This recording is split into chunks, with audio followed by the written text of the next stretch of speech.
Diawasi oleh Babinsa dan Babika Tipmas, PJS Sembako 2 kembali menyalurkan BLT tahap 2 kepada 42 KK. Kegiatan hari ini juga dihadiri oleh Camat Lebong Tengah, Kapolsek Lebong Tengah, dan perangkat desa. Penyerahan BLT ini dilaksanakan di rumah PJS Sembako 2 di Karanganyar pada pukul 9 sampai dengan selesai. Penyerahan ini dilakukan di rumah PJS dikarenakan ada musibah di sekitar lokasi pembagian BLT, yaitu Balai Desa.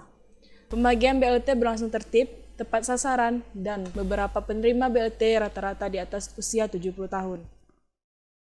Hari ini kita menyalurkan dana BLT Desa Sembako 2 tahap kedua.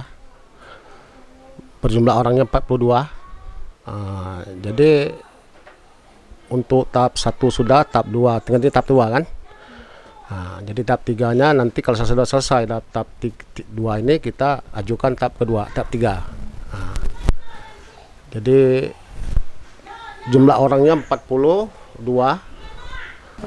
Yang tidak bisa hadir itu mufakat tadi, itu ada Pak Ketua BPD, Pak Sekretaris, mungkin ada Pak bagian keamanan, itu kendalanya sakit, Bu. Jadi mewakili dengan istrinya dan anaknya. Pesan saya, karena kita ini kan mendapat musibah penyakit wabah virus COVID-19 ini, harapan saya selaku Kepala Desa itu supaya masyarakat itu memanfaatkan duit itu sebaik mungkin. Apakah itu mereka untuk berobat atau untuk beli sembako kan.